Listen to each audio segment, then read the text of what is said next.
My parents skipped my wedding because I married before my perfect sister.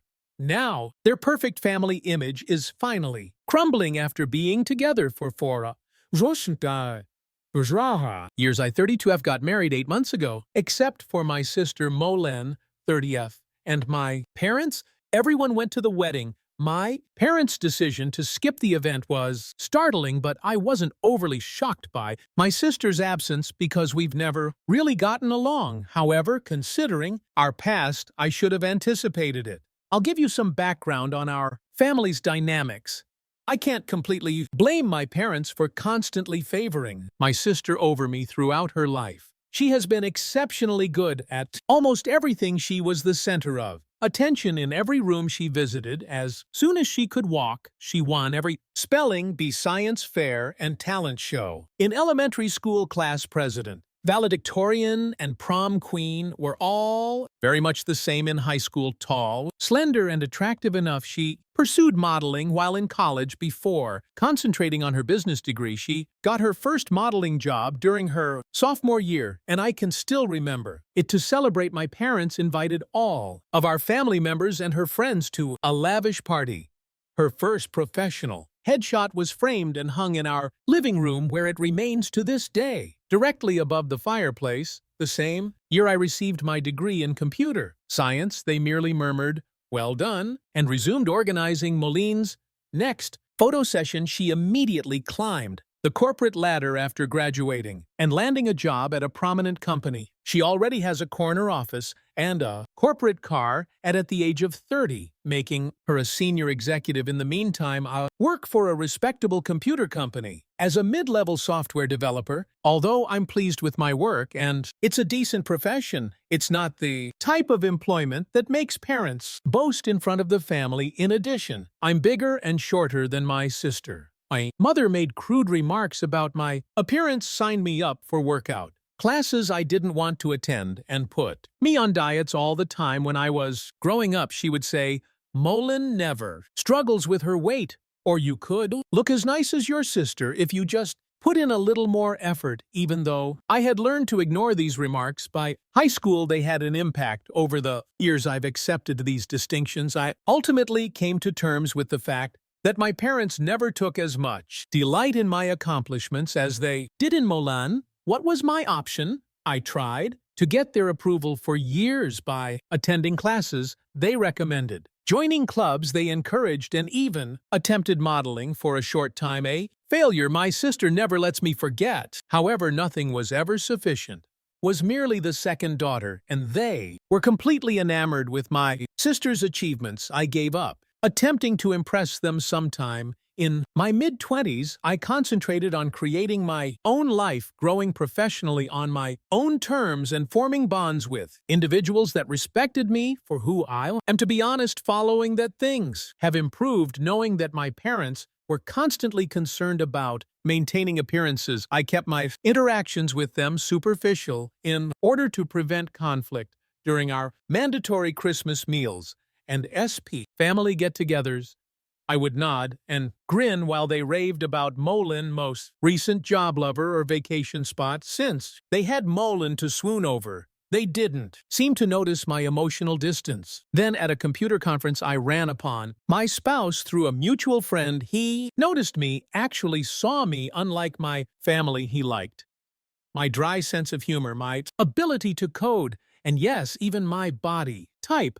Right from the beginning, he never once said I should change or make comparisons to other people. He opted to me after 4 years of dating, when we were alone at home enjoying takeaway and our favorite TV in the background. It was flawless. Naturally, I told my folks that I was engaged last year. My first clue should have been their response. There was no congratulation, only stillness. My mother then questioned whether I was certain I wanted to jump right in, and recommended that I might want to improve my physical condition before the wedding. My father didn't say much at all during the engagement party. My husband noted their odd reaction, which I was too anxious to fully comprehend at the time. They crouched over my mother's phone in a corner for the majority of the evening. My husband then informed me that he had heard them talking to Molen on the phone, who was clearly crying.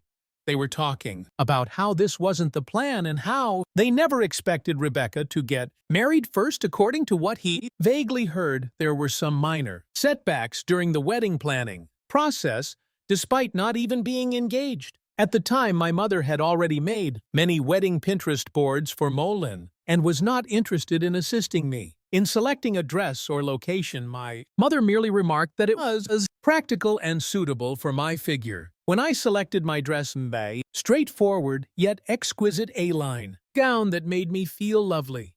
My future mother-in-law, who treated me like the daughter she never had, and I ended up working together on the majority of the preparations. I carefully reviewed and double-checked the guest list with my spouse to be sure no one was overlooked. Before sending out both electronic and paper wedding invitations, I am certain that my parents received theirs because the electronic invitations included red receipts. I called, texted, and emailed them several times after realizing they hadn't SVPD.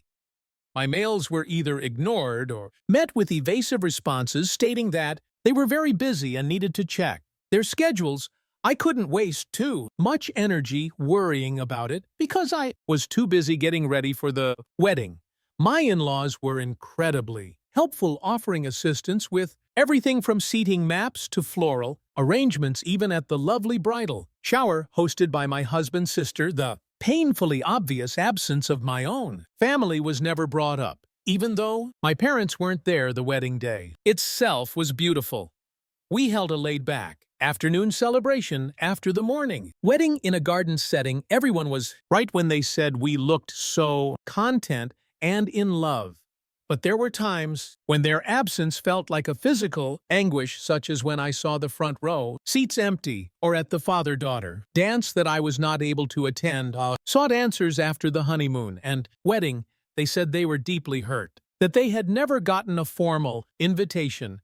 When I eventually reached them on the phone, my mother launched into a lengthy tirade about how careless I was, how she had always wanted to assist in organizing her daughter's weddings, and how she couldn't comprehend why I would leave them out of such a significant occasion. I was perplexed by this, since I was positive we had given them both kinds of invitations. During the call, I verified that we had indeed sent them by looking through our records. Even the physical invitations delivery was confirmed. I didn't confront them about their attempts to gaslight me. I just said I was sorry for the error and hung up. Later, my husband brought up a number of incidents that demonstrated their true intentions, such as the way they appeared surprised rather than delighted when we told them we were engaged, or the way they continued coming up with reasons not to assist with the wedding planning because he didn't want to add to my anxiety during the wedding planning process. He hadn't brought up these findings earlier, but in retrospect, the pattern was clear. The idea that the less successful daughter, was getting married before their beloved Molin was too much for them to bear. Their demeanor simply served to validate what I had always suspected but had resisted, that would never be able to compete with my sister. In their eyes, the most depressing thing was learning that even my wedding day, which ought to have been a celebration of love and fresh starts, turned into yet another front in their never-ending war to preserve their ideal family image with Molin at its core. Molin recently got engaged to someone she's been dating for a year, according to family members I spoke with in family group conversations that I don't participate in. My parents openly express their excitement about organizing an elaborate wedding for her. They are already boasting about securing upscale locations and luxury gowns, and my mother is taking me to private fittings at upscale stores. All the mother-daughter time I was not allowed. It's intriguing that a large number of our family are suddenly refusing to go to Molin wedding and engagement party. My parents' actions at my wedding apparently became a topic of conversation in the family. I just tell my family members what I think is real when they inquire as to why my parents didn't attend my wedding. They couldn't bear it when I married before their beloved daughter. I present the facts as I perceive them without embellishment or an attempt to win sympathy. My parents got in touch with me a few days ago and accused me of purposefully attempting to spoil Moline's wedding. According to their claims, the relatives they have spoken to are using reasons to avoid going to any of her wedding-related festivities. My cousin, to whom my sister vented, informed her that people are reluctant to come because they have heard about my parents' treatment of me. My parents claim that because I'm envious of my sister's impending lavish wedding, I'm spreading false stories. The problem is that I'm only telling folks the truth about what happened. Perhaps they should consider their conduct instead of blaming me for the results if the truth makes them appear terrible. As things continue to change, I'm finding it harder and harder to keep up the appearance of a relationship with my parents. Their behavior during my wedding finally made it clear to me that I would never be sufficient for them, regardless of what I did. Their absence at my wedding is no longer the most difficult aspect. It's coming to terms with the fact that I never had the kind, encouraging parents always desired. I'm concentrating on creating a life with someone who genuinely appreciates me for who I am right now, but I'll keep you updated if anything important changes. First update. Since my last post, which was 2 weeks ago, a lot has transpired. I ultimately made the decision to speak with my parents face-to-face over their actions at my wedding and their current charges that I ruined my sister's special day. After reading your encouraging remarks, I felt it was time to put everything on the table. When they began texting me about their tarnished family history, my parents quickly started making accusations during our phone call, saying that I was jealous of Moline and had planned the entire thing. I did something I had never done before. I agreed with them, but not in the way they had anticipated. In place of defending myself, as I usually would, I said to them, "You're correct. I'm envious, not meaning career, not her accomplishments, not her appearance. I'm envious of the unwavering love and support you've shown her, which you never even made an effort to show me." There was a pause in the line. My mother then began claiming that I was exaggerating and that they had always treated us equally. Something broke inside of me at that moment. Feelings that had been repressed for years came flooding out. I informed them of each birthday when mine's most recent success eclipsed my own accomplishments. When Moline had a modeling call back, my mother canceled my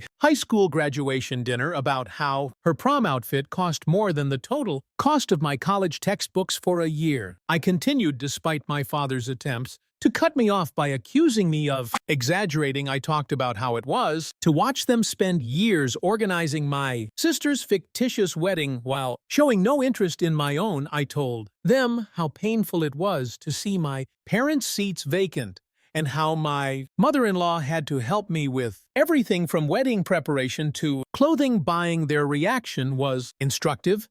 They flipped it on me rather than accepting any of my arguments. "Why did you never speak up if you felt this way?" As if I hadn't tried to speak with them for years, my mother insisted. My father went on to say that by discussing these emotions with our family members was being unjust and spiteful.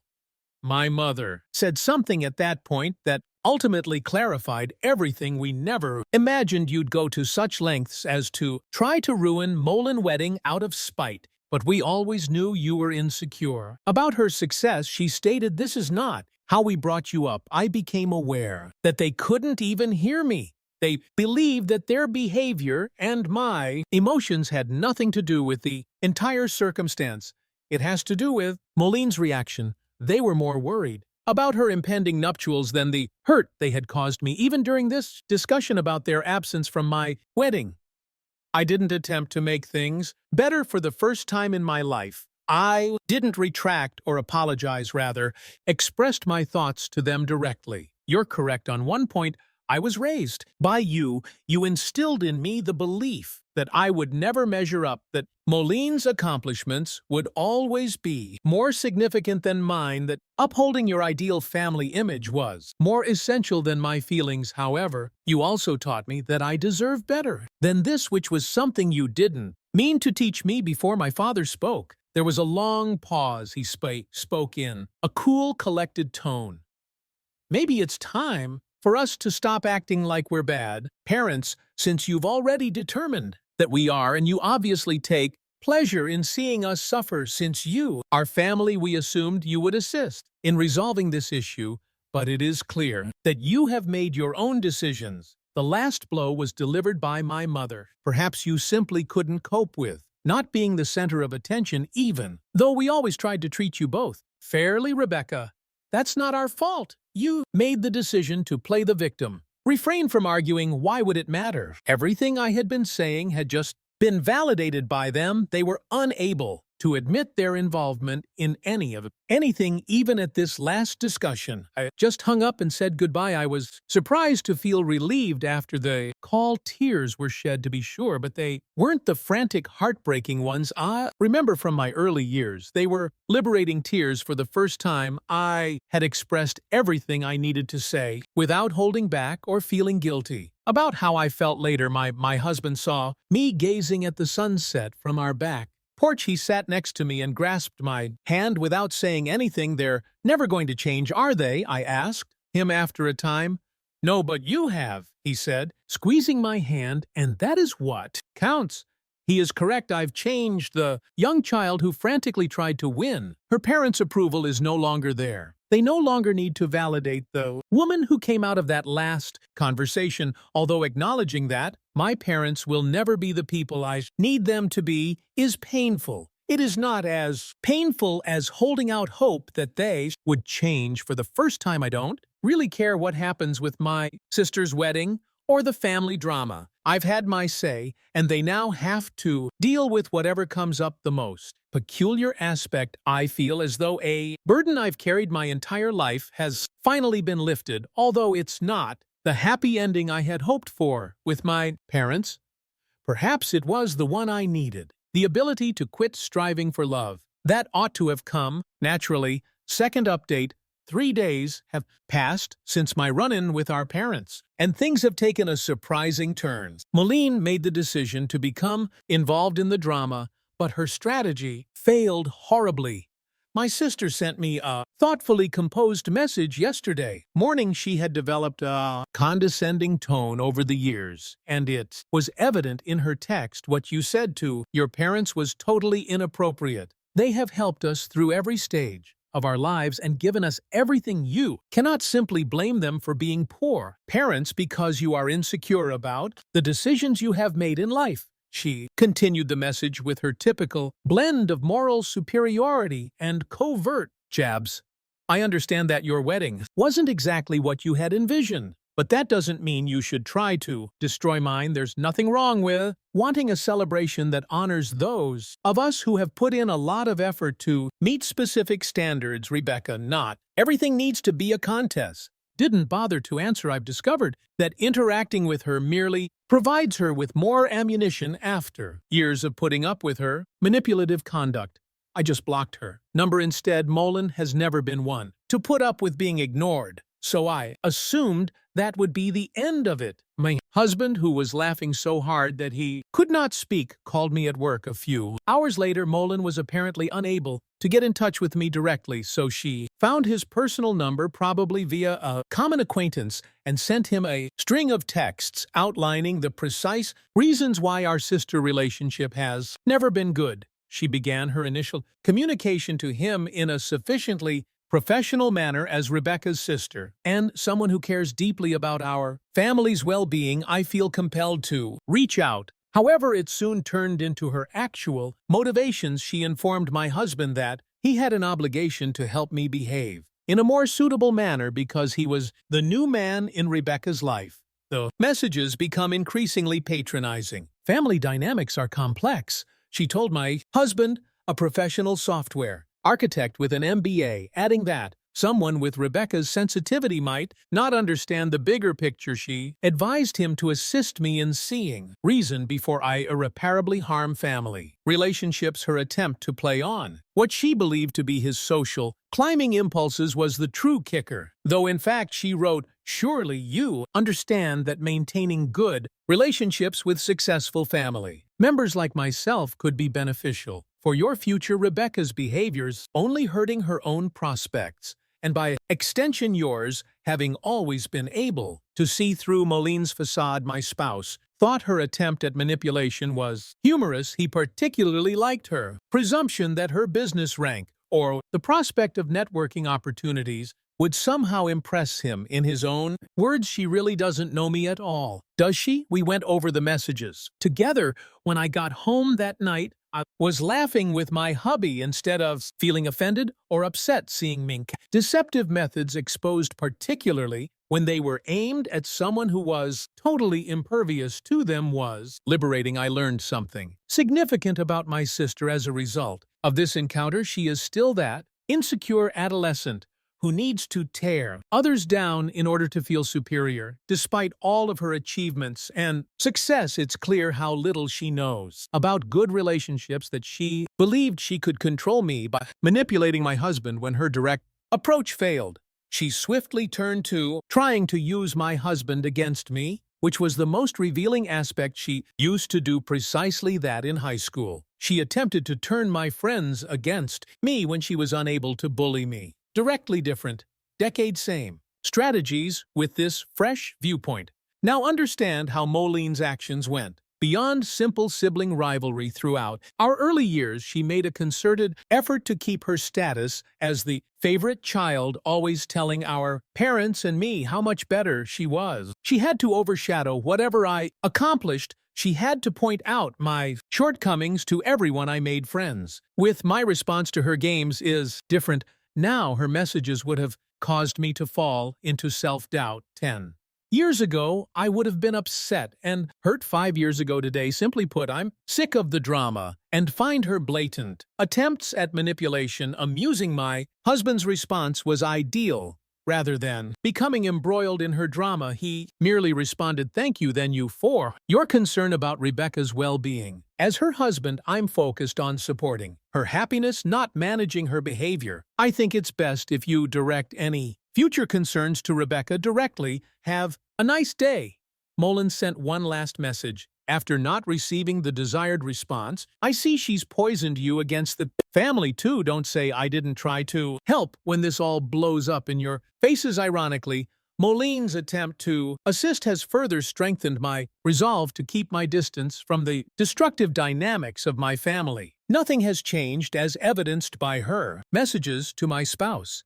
She is still the same cunning individual who feels the need to dictate every story and who perceives any departure from her ideal family script is a danger. Knowing that her attempts at persuasion were so totally unsuccessful is perhaps the most pleasant aspect of the entire incident. She succeeded in bringing my spouse and I closer together rather than causing us to drift apart, totally unconcerned by her fears of social repercussions. We joked about her texts and planned a weekend trip during the evening. I've come to understand that true family isn't about upholding facades or dictating stories. It's about standing together, laughing together, supporting one another when someone tries to manipulate you, even your own sister. I'm more certain than ever that I'd be better off keeping a safe distance from Moline wedding drama instead of getting sucked into my family's never-ending power struggles. My husband and I have made the decision to concentrate on creating our own happiness. Success is said to be the best form of retaliation, but I'm coming to realize that real success isn't about impressing people. It's about accepting your decisions and surrounding yourself with individuals that encourage rather than impede your own development. I feel more successful than ever by that metric. Third update: after my sister's unsuccessful attempt to control my husband 2 weeks ago, things have taken unanticipated turns. The situation is becoming worse despite my parents' desperate attempts to repair their reputation. I found out through family ties that my parents have been on a mad quest to correct the narrative. They have been phoning each relative separately and accusing me of spreading vile tales because I'm envious of Moline's ideal wedding. They claim that I'm just resentful since her wedding will be far more sophisticated and gorgeous than mine was. According to their most recent tale, I purposefully left them out of my wedding so I could act like the victim. It's funny that they still reside in the same home they've owned for 30 years, have the same email addresses since the invention of email. But they're saying, I sent their invitation to an old email address and an old physical address. So good news is that their attempts to limit the harm are failing miserably. Our family members don't believe it actually. A number of family members have shared their personal accounts of my parents' history of partiality, according to one. And my mother had previously engaged in similar antics at family weddings in an effort to guarantee that Molen was the life of the party.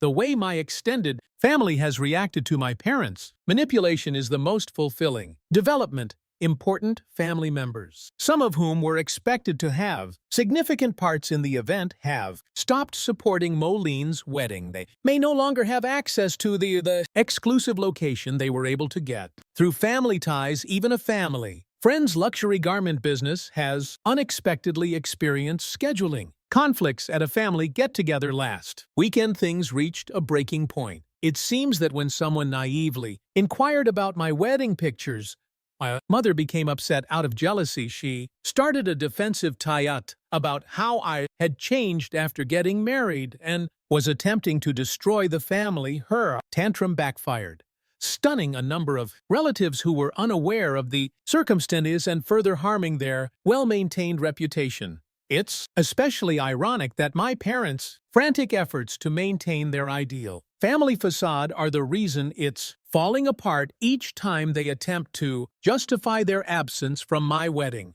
They wind up disclosing more about who they really are. People are becoming more aware of their deception the more they attempt to portray me as the bad guy. Family members are now picking sides, after previously remaining impartial. Recently, even my father's brother, who had always kept silent to maintain harmony, apolog OLED for not speaking up sooner about how they treated me, he has made the decision not to go to any of Mel's wedding-related festivities with his family. I don't have to answer any of this explicitly, so I haven't. The truth is taking care of everything for me. Molen and my parents always wind up revealing more of their destructive conduct when they attempt to twist the tale. It comes out that all those years of remaining silent and putting up with their treatment in an effort to keep the peace was really just a way of allowing their actions. My husband said it in the best possible words. They constructed a facade of the ideal family over many years, but it was based